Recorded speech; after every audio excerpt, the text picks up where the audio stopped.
Shalom peuple de Dieu, merci, nous sommes encore là pour dans le cadre de l'émission Enseignement prophète. C'est un luxe pour nous de vous servir, mais aussi une grâce de la part du Seigneur. Nous sommes revenus encore avec l'homme de Dieu, le prophète Yannick Amos, que vous appréciez par rapport à sa manière d'intervenir, de répondre à vos questions. Il est retourné aujourd'hui par la grâce de Dieu, afin d'apporter encore plus de lumière à vos questionnements et préoccupations. Bonjour, homme de Dieu. Shalom, Papa Doxa. Nous sommes dans la joie de vous accueillir encore aujourd'hui. Nous espérons que vous allez bien. Oui, nous allons même par la grâce. Merci beaucoup. Nous continuons toujours dans ces grands thèmes, la gestion du conflit dans le couple. La fois dernière, nous avons parlé de numéros. Nous avons déjà parlé de l'environnement, qui est un point capital où il y a vraiment des choses à dire là-dedans. Et moi, personnellement, j'ai été béni. Et aujourd'hui, qu'est-ce que vous nous avez apporté? Bon, déjà, nous allons répondre à la dernière question. Nous parlons de l'environnement et nous avions dit que la fois passée de ne pas déplacer les bornes que les anciens ont placées. Nous allons continuer dans la même logique sur comment écarter, pour ne pas dire gérer, pour ne pas dire prendre des distances avec une personne, ami, connaissance, collègue de service même, parce qu'il n'y a pas que des amis, ami, connaissance ou une personne qui est nuisible pour votre couple. Merci. J'aimerais que nous puissions déjà entrer dans le vif. Que faire? Vous avez évoqué déjà au début, à l'émission précédente, vous avez évoqué quelques points, mais nous aimerions que vous puissiez encore aller vraiment en profondeur pour que nous puissions comprendre comment écarter. Et c'est là ne pas un crime, j'espère, c'est là ne pas un fait de méfiance ou encore de trahison. Dites-nous, prophète, comment faire pour ne pas blesser surtout aussi les gens-là que nous comptons écarter au bien de notre couple. Ce qui est vrai, si vous avez peur de blesser les gens, je pense que vous ne devez pas même avoir des amis, vous ne devez pas vous marier, vous devez être seul dans votre coin, vivre dans votre coin, acheter du pain le matin, manger à midi les maléwa ou le soir et dormir. Parce que j'avais dit que partout où il y a les hommes, partout où il y a les femmes, il y a des conflits. Donc quand tu t'isoles de ton côté, tu n'as pas de conflit. Mais dès qu'il y a un environnement, il y a des conflits.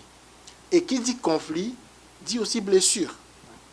Il ne peut pas avoir conflit, ça qui est frottement. Et quand il y a frottement, parfois ça fait mal. Il y a des personnes où vous serez obligé d'aller au clash pour qu'il y ait un respect. Et il y a des personnes qui comprennent aussi facilement par rapport à une attitude ou à un conseil. Mais lorsque vous échouez toutes les méthodes, parce que la première méthode d'abord c'est conseiller la personne. Quand vous voyez que cette personne amène le conflit dans votre couple, vous conseillez la personne. Et de préférence, il faut conseiller la personne par le conjoint qui est proche de la personne. Ça veut dire, je ne vois pas ma femme, elle peut le faire, mais ce ne sera pas souhaitable qu'elle vienne conseiller mon ami. Si elle a un problème, elle me le dira et je saurai comment mettre forme à cela pour présenter cela à mon ami. Vous voyez. Et de même, si je vois qu'il y a une de ses amies qui commence peut-être à agiter l'équilibre du couple, je vais lui en parler et puis elle verra comment introduire cela. Parce que écarter doit toujours être la dernière option. Je dois mentionner ça ici. Parce qu'il y a des gens qui peuvent dire, prophète dit directement chasser. Non. La première étape, et nous arrivons dans la gestion proprement dite. Parce que là, nous citons seulement les causes. Nous sommes encore dans l'environnement. Mais nous parlons de l'environnement, nous mettons plus d'accent, nous mettons plus de temps, parce que nous voulons que les personnes, d'abord, quittent l'état des sentimentalistes, parce que le problème ici, l'homme est sentimentaliste. L'homme est trop sentimentaliste. Et lorsqu'on lui pose la question, il dira non, Dieu, c'est la femme que tu m'as donnée. Mais lorsque tu commettais la gaffe, tu ne savais pas que c'était la femme qui t'a donnée. Et on te posera la question à la femme, non, c'est les serpents. L'homme de nature n'aime pas s'assumer. Il aime toujours rejeter la faute chez l'autre. C'est mon ami, c'est ma relation, et c'est à moi de la gérer. Je dois m'assumer. Je ne dois pas fuir les choses pour ne pas le blesser lui. Parce qu'il y a un problème. On doit regarder la priorité. Quelle est la priorité? Est-ce ta femme? Est-ce ton mari? Ou ses amis? Et là aussi, je vais mettre un bémol pour dire que la gestion de ces cas dans les fiançailles est différente du mariage. Pourquoi j'ai dit ça? Toi, fiancé, tu peux me conseiller, tu peux prier pour moi si tu vois qu'il y a un problème chez l'un de mes entourages, une personne proche de moi qui déséquilibre notre couple. Tu peux même aller plus loin en insistant et en défendant pourquoi tu le dis. Mais maintenant, vu que tu n'es pas encore ma femme, vu que tu n'es pas encore mon mari, et qu'il n'y a pas de garantie, parce que les fiançailles n'est pas le mariage, il n'y a pas de garantie que vous allez vous marier. Vous avez les intentions, oui, vous êtes parti voir la famille, mais ce ne sont que des intentions. Jusqu'au jour où on donne la dot, on scelle l'alliance, c'est là maintenant qu'on peut parler du mariage. Mais tant que nous ne sommes pas encore dans cette étape-là, on ne peut pas parler du mariage. Et c'est très important de voir qu'on y va étape par étape. Lorsque vous êtes fiancé, ne soyez pas trop dur. Mais lorsqu'il s'agit maintenant de marier, vous avez tous les droits d'être un peu plus dur. J'ai tous les droits de... Si je vois, et alors il faut apporter des preuves. Ce n'est pas parce que sa tête ne vous plaît pas, vous dites que non, cette personne, je ne devais pas apporter. Non, non, non, non.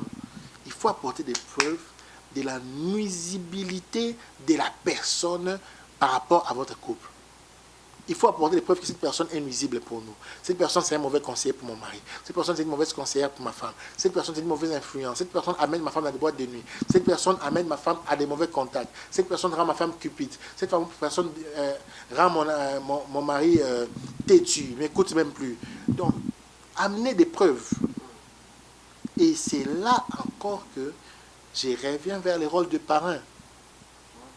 Parce que si il peut arriver que je dise à ma femme ou à ma fiancée, telle personne, je trouve qu'elle n'est pas bonne pour nous, pour toi et pour nous. Et il peut aussi arriver qu'elle fasse de la résistance, qu'elle ne soit pas flexible, comme tu aimes bien le dire, malléable. Alors, qu'est-ce que nous faisons? Nous faisons appel à un arbitre. Nous prions Dieu, nous voyons que non, ça n'avance pas toujours. Nous faisons appel à un arbitre. Bien sûr, on continue à prier Dieu, mais avec la présence d'un arbitre. Et lorsqu'il y a un arbitre, c'est là maintenant que nous allons voir que l'arbitre là va dire, peut déterminer les niveaux de nuisibilité de la personne. Si elle est vraiment nuisible, il faudra l'écarter. Et qui l'écarte ou prendre des distances pour dire ces termes-là, c'est le conjoint qui est proche de la personne à problème. Parce que le problème, c'est ça. Si nous laissons les mal au milieu de nous, il va causer plus de dégâts.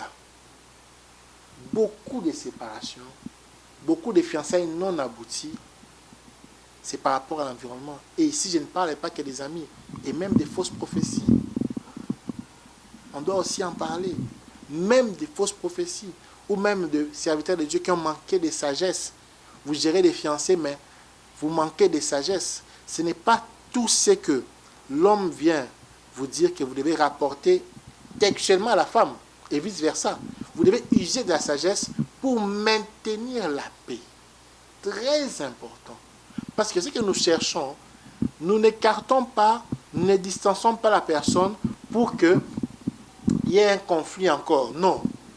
Nous les faisons pour éviter les conflits. Alors il faut les faire avec amour, douceur et sagesse. Merci beaucoup. Il faut le faire avec amour, douceur et sagesse. J'étais en train de réfléchir, papa. J'ai vis avec une personne, mais qui a quelqu'un qui lui conseille souvent. Mais la personne ne m'a jamais dit qu'il s'appuie au conseil d'une personne. Donc, ces conseils-là commencent à nuire à notre relation, mais la personne n'avoue pas que deux fois elle donne son oreille à une personne. Comment détecter cette mauvaise influence sur la personne qui est en face de moi? Apparemment, c'est quand vous êtes très personnel. Ouais. En fait, vous devez savoir d'abord une chose. Et là, je parle, je pense, c'est les fiancés. Vous devez savoir déjà, dès les fiançailles, s'il y a manque de transparence, ce sont des mauvais signes. Je ne vois pas une personne importante dans ma vie que je fréquente régulièrement, même quand j'étais fiancé, je ne vois pas ma femme, qui aujourd'hui, hier, était ma fiancée, n'avoir pas connaissance de cette personne-là. Et vice-versa. Je ne vois pas une femme aujourd'hui avoir un confident, un conseiller, mais n'est pas informée à son fiancé. Ce sont des petites bêtes qui rongent les couples. Pourquoi?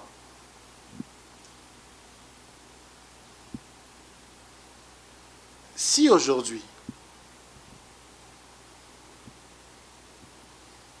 même le chef de l'État, pour ne pas les citer, fait une ordonnance, nomma ses conseillers, c'est public, et tout le monde le sait, même son conseiller privé, dans la liste là, il est là. Même le chef de la sécurité, même le chef du renseignement, son nom est connu dans une nation. Pourquoi? Parce qu'il y a un contrat de confiance entre le peuple et le chef de l'État. Je vais d'abord expliquer ça en termes simples. Pourquoi on exige la transparence? Parce qu'il y a une alliance. C'est comme dans le mariage. Les deux font alliance, on vote quelqu'un, on lui donne notre vote, ça veut dire qu'on le choisit, l'homme choisit la femme et la femme aussi accepte. C'est une alliance. Et dans l'alliance, les conseillers, les choses qui affectent une personne directement doivent être connues de tout le monde. Tout le monde là, c'est qui sont concernés. Alors, si vous constatez que il n'y a pas de transparence, il y a une personne qui cause avec votre mari, dont vous n'avez pas connaissance, dont vous connaissez ni d'Adam ni d'Ève, ou dont vous soupçonnez et que votre mari ne vous a pas dit, c'est un sérieux problème qu'il faut régler. Parce que cette personne-là peut être comme un Madagascar dans l'Afrique. Quand on voit la carte d'Afrique, tout est à des frontières, tout le monde est relié, mais Madagascar est à côté. C'est un exemple, je n'ai rien contre les Madagascar. J'ai béni tous mes followers de Madagascar. Ils sont très nombreux sur Facebook à me suivre de Madagascar. Je les salue. Alors, vous voyez, c'est pour dire que vous créez une chose qui est loin du bloc. Et si vous voyez ça, surtout dans les fiançailles, il faut couper ça rapidement, avant que ça vous crée des problèmes. Parce que les conflits d'habitude, ce ne sont pas des nouveaux conflits. Ça commence dans les fiançailles. Mais on a tendance, en tant que fiancé, de négliger certaines choses. Bon, j'ai peur qu'il change d'avis, qu'il ne m'épouse pas, je ne vais pas parler. Ou bien j'ai peur que la fille me refuse, je ne vais pas parler. Tu t'étais, aux hommes là, tu avales. Et puis, quand il s'agit maintenant du moment M, O a changé face. Non. Il faut être transparent. Il ne faut pas avoir peur. Parce qu'il y a des choses qui sont très vitales pour les couples, dont l'influence extérieure.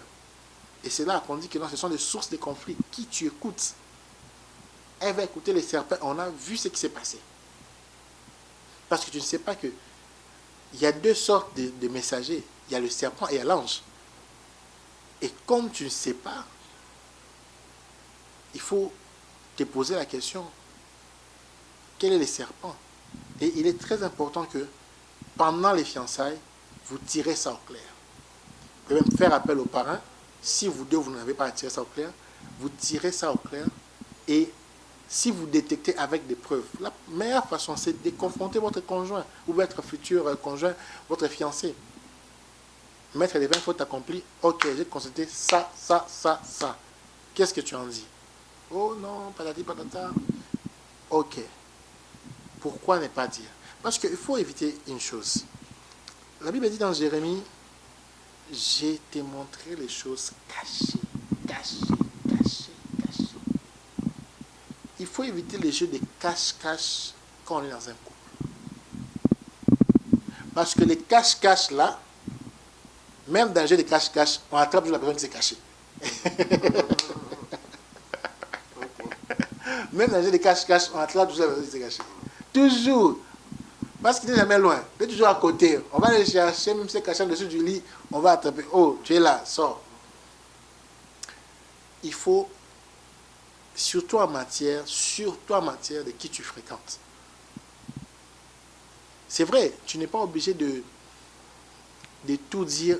L'homme ou la femme a le droit d'avoir peut-être ces conversations qu'il sent à l'aise peut-être à avoir avec sa soeur, son frère. Tu ne peux pas trop pousser, savoir, ok, qu'est-ce que tu as dit à ta mère aujourd'hui? Non, non.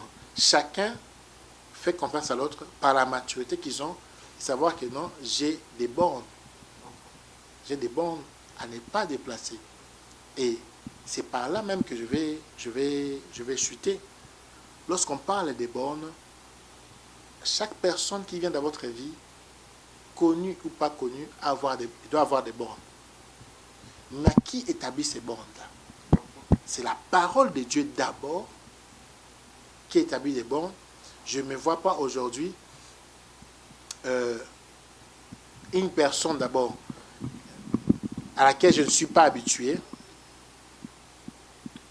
et ma femme l'amène directement à la maison comme ça, de nulle part, sans me prévenir. Ma réaction ne sera pas bonne. Et vice-versa. Et même quand une personne est habituée, je me souviens un jour, on devait recevoir quelqu'un dans la maison. On ne devait même pas, en fait. C'était une visite improvisée de quelqu'un que nous deux nous connaissons. On peut dire que c'est une connaissance commune du couple. Mais le fait que je n'ai pas dit, j'ai dit à ma femme d'être 5 minutes, la personne est déjà en route. Elle n'a pas aimé ça parce qu'elle aurait voulu mettre cette personne dans les programmes de la nourriture. Moi, j'ai trouvé ça, pour moi, c'était banal. Mais pour elle, c'était très important. Alors, ce sont des petites choses que tu vois, ça peut créer un conflit. Une troisième personne, cette personne ne devenait pas, on ne parlait même pas de ça. Mais c'est moi qui ai mal géré et prochainement, j'ai compris que non, je dois informer que non, il y a telle personne, parce qu'il n'est pas non plus courtois, une personne que vous connaissez vient à la maison, vous mangez et puis vous regardez. Non. Surtout ici en Afrique. Donc, ce sont des choses comme ça qu'il faut savoir. Et quand vous mettez les bornes, ça veut dire, je sais, notre borne ici, quel que soit le degré de l'amitié que vous avez, il ne débarque pas chez moi à l'improviste. Déjà, chez moi, à la maison, les gens savent que tu ne m'appelles pas, tu viens, tu risques de ne pas être reçu. Et c'est là que tu vois l'importance des bornes.